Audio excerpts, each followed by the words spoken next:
I am assuming at this point that in the upcoming New York primaries, Representative Alexandria Ocasio-Cortez probably does not have much to worry about in her primary, but she still is running actively, and so she has an ad that I want to show you, not only because I think it's a great demonstration of how to communicate about the core issues that should be driving virtually every Democratic candidate right now, but also she's encouraging people to get out there and vote, where they can vote for her, but also potentially support other candidates too if they're not in her district. So here is that ad.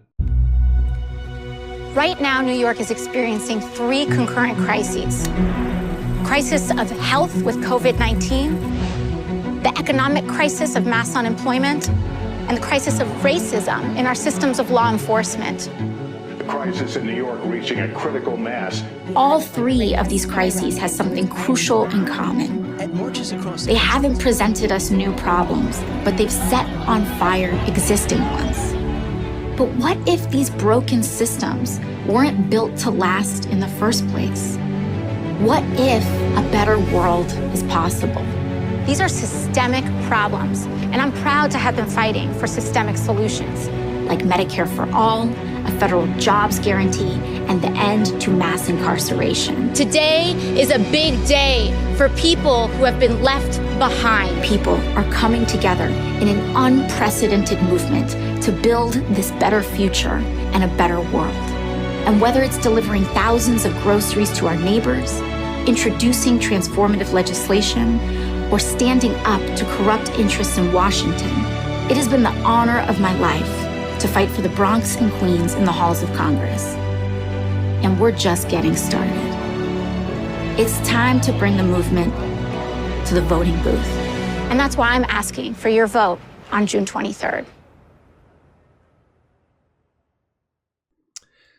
Brett? I am a cynical bastard, so you go first. Okay, so I will say... I can't appreciate warm-heartedness. You can't appreciate warm-heartedness? Well, but it's a me problem. It's not a her problem. You're going to have an issue with AOC for the most part, not just in her ads. But yeah, it showed empathy. Like, the reason I said it's a great way to communicate the way that candidates should be running is that it not only mentions the most important issues, it provides solutions for them while also stressing the values that drive those solutions. And at the same time, like, looking incredibly cinematic. Geez, I don't know what team put that together, but they sure know what they're doing. They sure know how to video. motion track. There's a lot of little X's on TV screens, and that's what I looked at. So I can't. That's why I say I can't like appreciate warm-heartedness. I look at it and go like, okay, cool. That's our walk and talk. I'm sure they have a few. Sorry, let me wait for the motorcade of Harleys to pass. But like, I'm sure they were like, all right, let's do one where you look at the camera the whole time as you walk by, and then another one where you finish and you turn. Okay, well, and then let me put like the film hole on the side, the like 8mm film. No, this sort of cynicism will not be allowed. I'm cutting you out of the frame. I know, I'm sorry. So anyway. I can't not, but I like it. It seemed super like communist. Like, here's food. Like, that's all my stuff when I watch. That's how she spent the pandemic, is organizing help for people in terms of food. I'm not the person to have on this. I like her. I remember 2 years ago today when she like was running up the stairs so that she could appear on your show, and we Skyped her in. I remember that. It was all warm-hearted stuff, and I like her and I support her. And it is a empirically well-made ad for all the reasons you say, despite my terribleness as a human being. Okay. Good. Let's acknowledge that at the end. Yes. No, I think one of the things I noticed while he was noticing the X's and things like that, you know what I was noticing? People were wearing masks. Just, I'm very glad anytime I see it, because I don't know about you watching this video right now, but as I go around LA, it has become rarer. There are still some people. I do still see some people in masks. And as of last night, actually, California is like requiring it across the entirety of the state. But it's become rare. And when I'm looking at these numbers going up in different states, it's scary. So I'm glad that she's being responsible by making sure that in her advertisement, she's stressing that while showing footage of her and her team dealing with the fallout of the pandemic in one of the areas of the world hardest hit by it. And so it's obviously an incredibly serious and important issue anywhere, but there perhaps more than anything.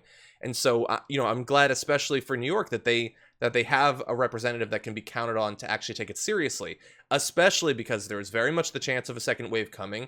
Future pandemics, there's no reason to believe that they won't hit New York hard the second time. We need the right people, and so I'm glad that she's stressing that, while also tying it into, again, solutions like Medicare for all and things like that. Yeah, and there's hopefully about to be another representative in New York fighting for that, Jamal Bowman, who is up 10 in a recent poll. Oh my God, that's the one I want so bad.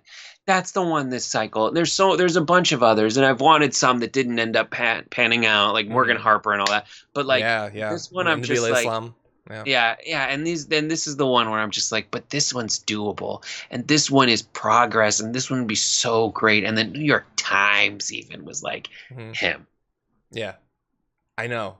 I don't even want to think about it. I'm not superstitious, but enough Whisper of a dream. I know. I barely even want to whisper, but that would be amazing. And nice. the cherry on the top of it would be Schumer like sweating in the last week making the decision to endorse Engel. If Engel goes down, Schumer, read the room, man. So rough. Schumer should have just endorsed Bowman. I know it's impossible, but imagine if he had. Anyway, yeah. So we'll see. But alternatively, imagine if next Tuesday rolls around and MCC beats AOC. Oh my God. Just done. Just done. It's impossible, but I'm done. Not gonna happen.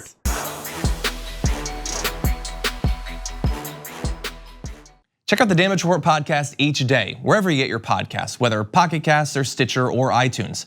You can join me as I give you the news and stories you want, with a range of co-hosts and interview guests jumping in on the fun each day. Again, that's the Damage Report, wherever you get your podcasts. And if you get them at iTunes, don't forget to rate and review. Sometimes I'll read them live on the show.